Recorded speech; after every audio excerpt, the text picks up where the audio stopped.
Her gün daha fazla insan sıcak bir atmosfer yaratmak için mekanlarına odun şömineleri ilave etmekte. Ayrıca bütün evi ısıtabilecek kadar da güçlüler. Ekonomik ve yeni düşük emisyona sahip modelleri daha da çevre dostu. Bu nasıl yapılır, içinizi ısıtacak bir hikayeyle karşınızda. Her odun şöminesinde bir ateş bölmesi bulunur. Üst kısmı yüksek ısıdan koruyan, yanan odunların üzerinde paslanmaz çelikten bir bariyer. Ateş bölmesi aynı zamanda yükselen ısının oluşturduğu yukarı doğru çıkan cereyanı azaltarak bacadan dışarı çıkan dumanı yavaşlatır. Üretim 8 mm kalınlığa sahip büyük çelik levhalarla başlar. Bilgisayar destekli lazer kesiciler, işçilerin daha sonra şekillendirecekleri şöminenin çeşitli parçalarını keser. Lazer metali hızlı ve keskin doğrulukla keser ve şiddetli bir ışıkla kesildiğinden darbeli kesicilere göre parçaların kenarları düzgün ve pürüzsüz olur. İşçiler parçaları bir sonraki üretim bölümüne kaldırmak ve taşımak için güçlü mıknatıslar kullanır. En büyük parça şöminenin yanları ve arka tarafı haline gelecektir.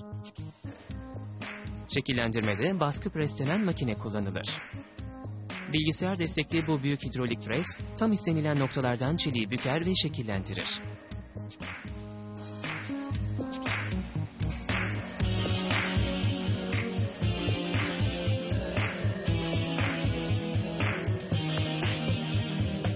Şimdi de çerçeveyi kaynaklama sırasında sabit durması için bir montaj düzenine yerleştirilir. Ön tarafı çerçeveye kaynaklanmasından sonra şömine içindeki ateşi besleyecek oksijenin içeriye girmesine imkan veren hava girişlerini kaynaklarlar. Ardından üst kısmı ateş bölmesi ve yine ateşi oksijenle beslemesi için tasarlanan hava kanalları kaynaklanır. Odun şöminesindeki kaynakların kalitesi çok önemlidir. Çünkü ek yerleri çok yüksek ısılara dayanıklı olmak zorundadır.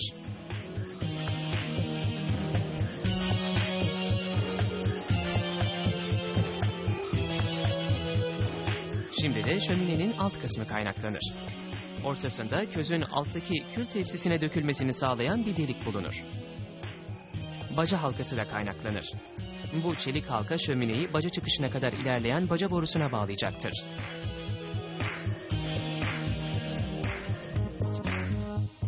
İşçiler şimdi de şömineyi kaideye vidalar. Kaide de çelik levhaların kaynaklanmasıyla yapılmıştır. Bu arada kapak şeklini alır. Kapak çerçevesinin içine yüksek ısıya dayanıklı silikon bazlı tutkalla fiberglass'tan bir ip yapıştırılır.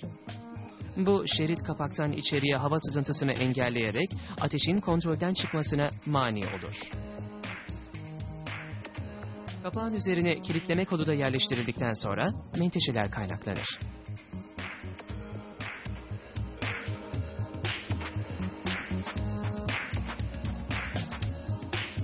Şöminenin iç kısmı ya da diğer adıyla odunun yandığı tutuşma odasına, duvarları aşırı yüksek ısının eğmesine karşı koruması için tuğla döşenir.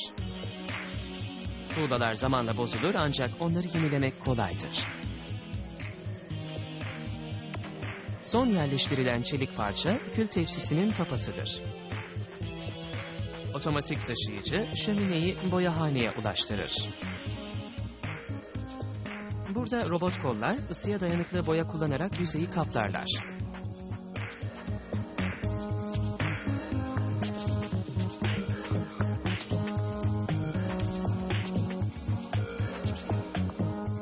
Boya kuruduktan sonra bir işçi kapağa camı monte etmek için onu yerinden söker.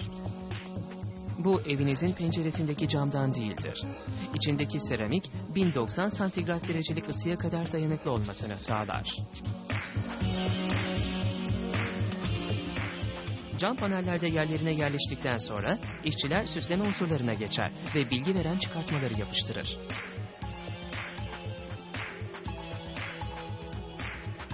Ardından kapağı tekrar yerine takar ve kilidini kapatır.